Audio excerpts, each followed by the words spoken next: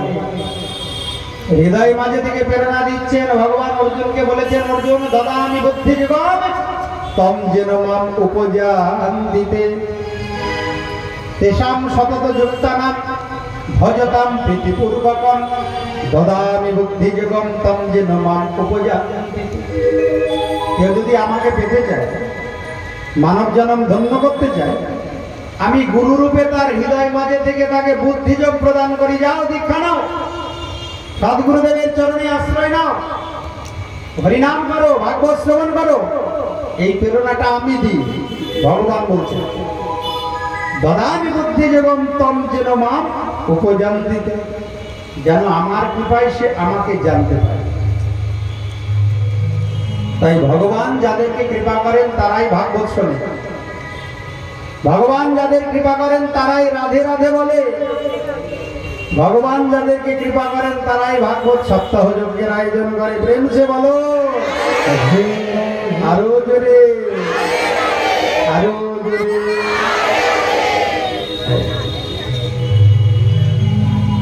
তাই 88,000 ঋষি নৈমিষারণ্যে রোমহর্ষণ নন্দন উগ্রশ্রবা সুত গোস্বামীকে গুরু রূপে বরণ করেছিল। যতদিন না কাউরি দীক্ষা হয় ততদিন কিন্তু পশুত্ব ঘটে না, দ্বিপাদ পশু থেকে যায়, যতদিন না সদ্গুরুদেবের চরণ আশ্রয় হয়। এটা কিন্তু মন দিয়ে শুনবে। যেমন তেমন গুরুদেবের চরণ আশ্রয় করলে কিন্তু পশুত্ব ঘুচবে না, সদ্গুরুদেবের চরণ আশ্রয় করতে হবে। সদ্গুরুদেব কাকে বলে? তস্মাৎ গুরুম প্রপদ্যেত জিজ্ঞাসু শ্রেয়মুত্তমম শব্দে পরে চ নিষ্ণাতম ব্রহ্মণ্যে উপসমাশ্রয়। ভাগবত বললেন সদ্গুরুদেবের লক্ষণটা শোনো। মহাপ্রভু বলেছেন, সর্বত্র প্রমাণ দেবে পুরানো বচন। এই জন্য ভাগবত যা বলছেন সেটা স্বীকার করতে হবে। সদ্গুরুদেব কাকে বলে? শব্দে পরে চ নিষ্ণাতম। সদ্গুরুদেবের দুটো লক্ষণ থাকবে। 1 নম্বর লক্ষণ হলো তিনি হবেন শাস্ত্র সিদ্ধান্তে নিপুণ, আর পরব্রহ্মে নিষ্ণাত মানে ভজনানন্দী, এবং উপসমাশ্রয় মানে ষড়বেগ জয়ী, বাক্যবেগ, মনোবেগ, ক্রোধবেগ আর উদার উপস্থ জিহ্বা বেগ সুদূরবার এতান বেগান বিষহেত ধীর সর্বাম অপিমাম পৃথিবীং শাসিষ্যাৎ। তাকে বলা হয় সদ্গুরুদেব।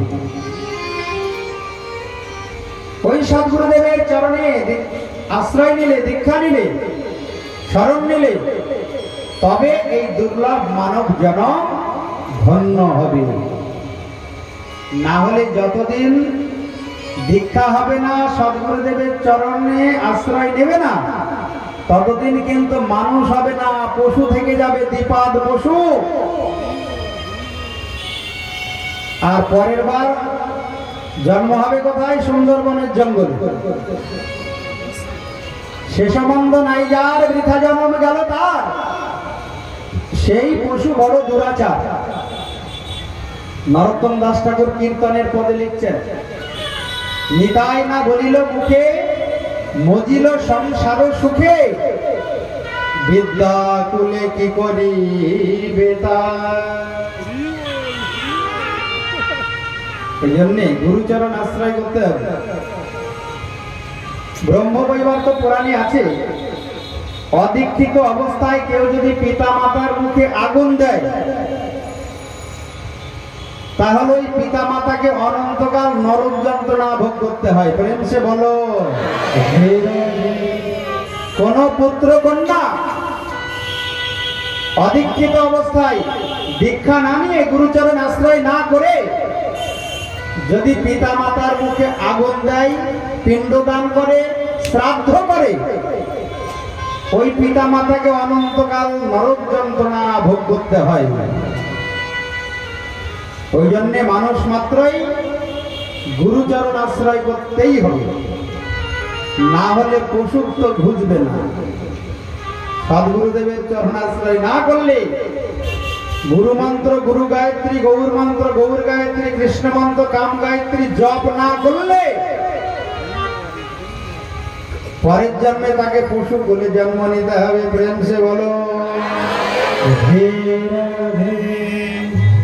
গুরু চরণ কমল ভজম, গুরু চরণ কমল ভজম,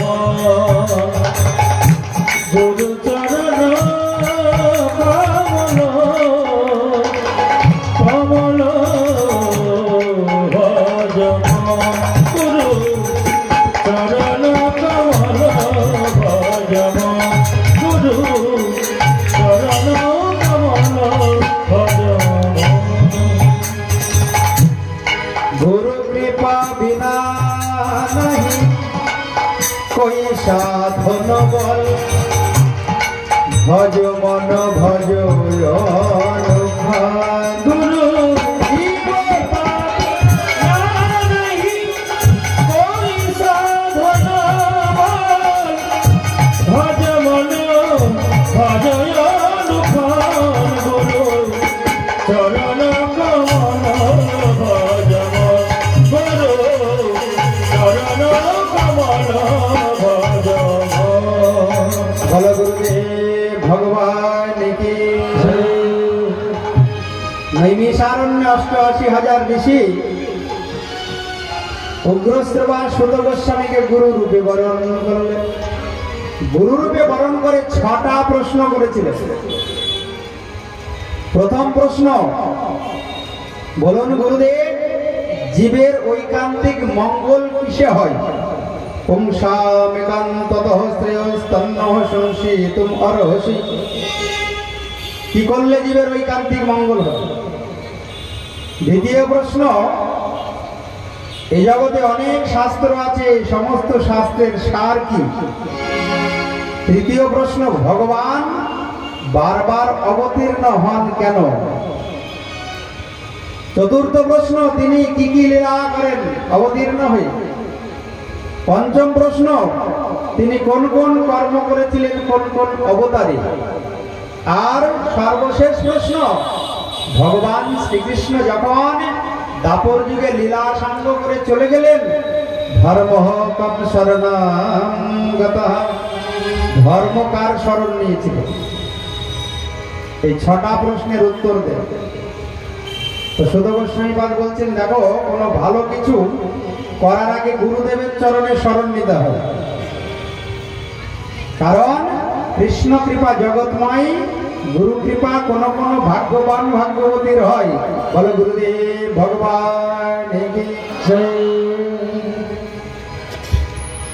কৃষ্ণ কৃপা অপেক্ষাও গুরু কৃপা অনেক গুণে শ্রেষ্ঠ। কেন? কৃষ্ণ রুষ্ট হলে গুরুর রাখিবারে পারে, গুরু রুষ্ট হলে কৃষ্ণ রাখিবারে নারে। ওই জন্যে কৃষ্ণ কৃপা অপেক্ষাও গুরু কৃপা অনেক গুণে শ্রেষ্ঠ। সুত গোস্বামীপাদ বলছেন, আমি আগে গুরুদেবের চরণ বন্দনা করেন। যন্ত্র পর্যন্ত মনপেত কৃতম দ্বৈপায়ন বীরহকাতরয়া জুহাব, ত্রেতি তন্ময়তরা তরভোভিনেদুস তম সর্বভূত হৃদয় মুনিমানতস্মি।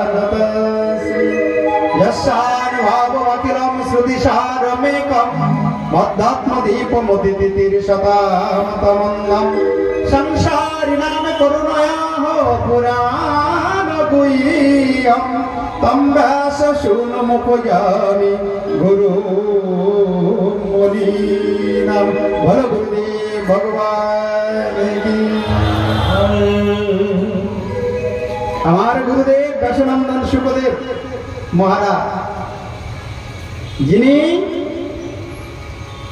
জগৎজীবের মঙ্গলের জন্য শ্রীমদ্ ভাগবত প্রবচন করেছিলেন, যার জন্মের সঙ্গে সঙ্গে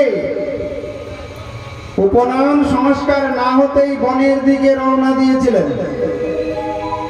আর আমার গুরুদেবের পিতা ব্যাসদেব পুত্রের মোহে আসক্তিতে হা পুত্র বলে পেছনে পেছনে ধাবিত হয়েছিলেন। পুত্রেতি তন্ময়তয়া পরমোভিনেদু। তখন বনের বৃক্ষগণ উত্তর দিয়েছিলেন তরবহ অভিনেদু। ব্যাসদেব, কাকে তুমি হাপুত্র বলে ডাকছো? তোমার ওই পুত্র সাধারণ পুত্র নয়। তুমি এত বড় পণ্ডিত হয়ে ভুল করছো। হ্যাঁ, এই জগতে আমরা কত ফল উপহার দিই সংসারে, তুমি একটা ফল জগতের মঙ্গলের জন্য উপহার দিতে পারছো না। এই জগতে কে কার পুত্র? কা তব কান্তাগস্তে পুত্র সংসার অয়ম অতীব বিচিত্র কস্যতুম বা কুত আয়াত তত্ত্বম চিন্তয় তদিদম ভ্রাত। ভজ গোবিন্দম ভজ মোর মতে। এই জগতে কে কার পুত্র? একবার অর্জুনেরও মোহ হয়েছিল পুত্রের পুত্র। অর্জুন ভগবান শ্রীকৃষ্ণকে বলছে, আমি আর যুদ্ধ করব না, আমার একমাত্র পুত্র অভিমন্যু বধ হয়েছে, এই নাম গান্ডীব, আমার দরকার নাই যুদ্ধ করা। আমার পুত্রই যদি মরে গেল, আমার যুদ্ধ করার কি প্রয়োজন আছে? ভগবান শ্রীকৃষ্ণ বললেন, অর্জুন, তুমি এত বড় জ্ঞানী হয়েও বলছো আমার পুত্র। এই জগতে কে কার পুত্র? এই জগতে কেউ কাউরি পুত্র নাই, কেউ কাউরি মাতা পিতা নাই, কেউ কাউরি ভাই বন্ধু নাই। এ দুদিনের খেলা, বানের টানে ভেসে যাবে এ বাঁধা বাড়ি ঘর। ওরে মন, তুই কারে আপন কারে ভাবিস পর। ভালো বিজয় সরকারের গান আছে, বানের টানে ভেসে যাবে তোর ওই বাঁধা বাড়ি ঘর। ভগবান যখন টান দেবে না, সব শেষ হয়ে যাবে। ওরে মন, তুই কারে আপন কারে ভাবিস পর। ভাই বলো বন্ধু বলো, কেউ তো কারোর নয়, দুদিনেরই দেখাশোনা পথের পরিচয়। যেদিন খেলা সাঙ্গ হবে, ভাই বন্ধু সব পড়ে রবে, তোমায় একা একা যেতে হবে ওই তেপান্তরের পর। ওরে মান, কারে আপন কারে ভাবিস পর। ওই জন্য এই জগতে কেউ আপন নয়। দাসদেব, কাকে পুত্র পুত্র বলে ডাকছো? অর্জুনকে ভগবান বলেছিলেন, অর্জুন, অভিমন্যু বধ হয়েছে, তুমি বলছো আমার পুত্র মরেছে। অভিমন্যু তোমার পুত্র নয়। বলে, আমার পুত্র নয়? আমি তো ওকে জন্ম দিয়েছি, মানুষ করেছি, লালন পালন করেছি। অভিমন্যু আমাকে বাবা বলে ডেকেছে। অভিমন্যুর দেহটা পড়ে আছে কুরুক্ষেত্রের মাঠে। ভগবান অভিমন্যুকে ডাকলেন, অভিমন্যু ওঠো। তোমার পিতা অর্জুন দেখো কেমন ভাবে কান্না করছে। ভগবান যেই ডেকেছে, অর্জুন উঠে বসেছে। অর্জুন উঠে, অভিমন্যু উঠে বসেছে।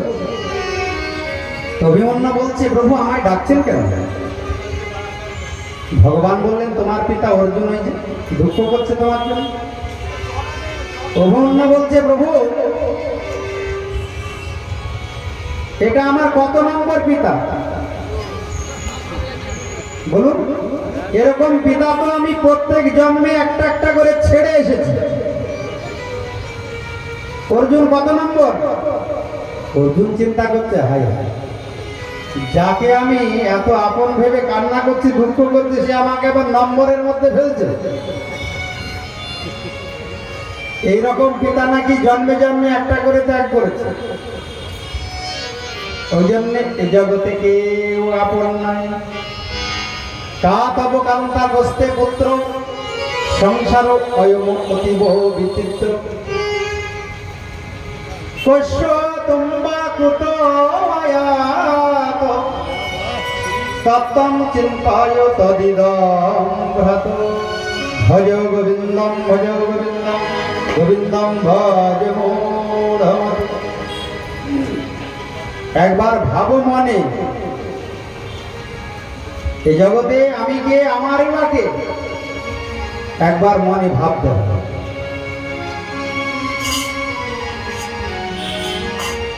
কারণ এই জগতে আপন বলতে কেউ নাই। একবার ভাবো মনে, ভাবো মনে, একবার ভাবো মনে, ভাবো মনে। বনের বৃক্ষগণ ব্যাসদেবকে বলছেন, ব্যাসদেব তুমি অনেক বড় পণ্ডিত, হাপুত্র হাপুত্র করে ছুটছো, একবার মনে ভাবো কে কার পুত্র? তুমি আশা বসে ভূমি হেতা, তুমি আশা বসে ভূমি হেতা, পাবে কিছু জীবনে। ভাবো মনে, একবার ভাবো মনে, ভাবো মনে। কে তুমি কোথায় ছিলে, কি করিতে হেথা এলে? কে তুমি কোথায় ছিলে, কি করিতে হেথা এলে? কিবা কাজ করে গেলে, কিবা কাজ করে গেলে? যাবে কোথা শরীর পতনে। ভাবো মনে,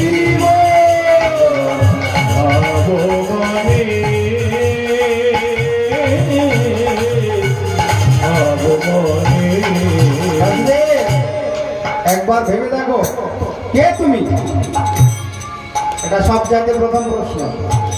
আমাকে যদি বলে কেউ কে তুমি, আমি কি বলবো? নকল পরিচয়টা বলবো, আমার বাবার নাম অমুক, আমার বাড়ি অমুক জায়গায়, আমি অমুকের ভাই। এগুলো সব নকল পরিচয়। কে তুমি? আমি হলাম কৃষ্ণ দাস, এটা হলো আমার আসল পরিচয়। কোথায় ছিলে?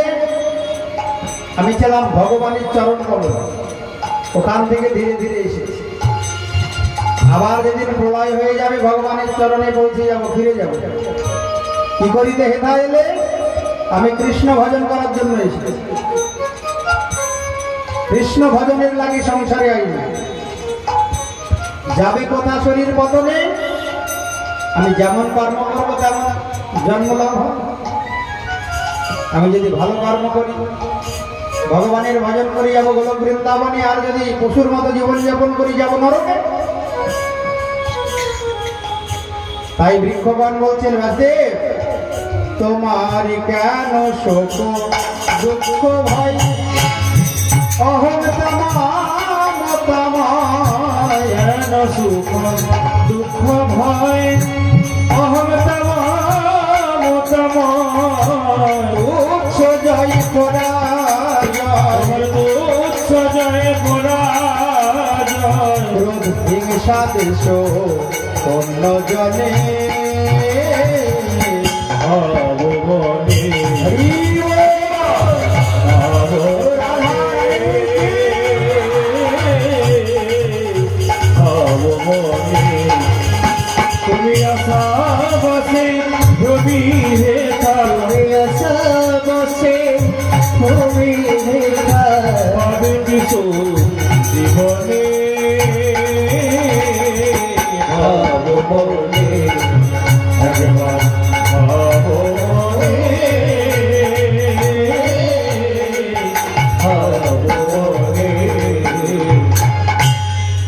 কীর্তনের রচয়িতা ভক্তিবিনোদ ঠাকুর,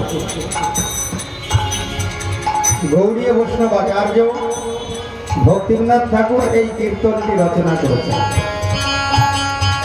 যাকে সপ্তম গোস্বামী বলা হয়। এই ভক্তিবিনোদ ঠাকুর এই কীর্তন লিখেছেন। তাই ভকতি বিনোদ করি গোরা পদাশ্রয়, ভকতি বিনোদ করি গোরা পদাশ্রয়, চিদানন্দ রস সেই চিদানন্দ রসময় হৌ রাধা কৃষ্ণ নাম গানে।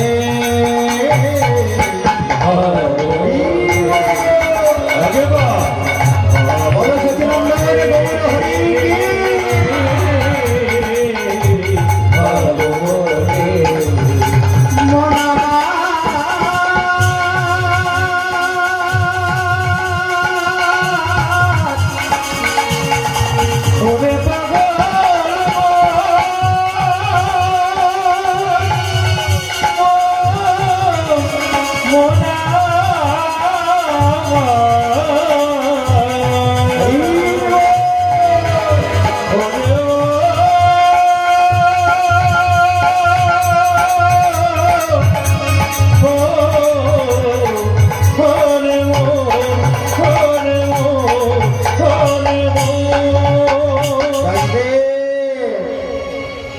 হাপুত্র হাপুত্র বলে ডাকলে পুত্র ফিরে যাবে না। তোমারই পুত্র পরমহংস প্রদীপ, ওই জন্যে সে ভগবানের চিন্তাই করবে। এই হলো আমার গুরুদেবের পরিচয়। হে মুনিগণ, আপনারা মন দিয়ে প্রথম প্রশ্নের উত্তর শুনুন। আপনাদের প্রশ্নটা কি? জীবের ঐকান্তিক মঙ্গল কিসে হয়?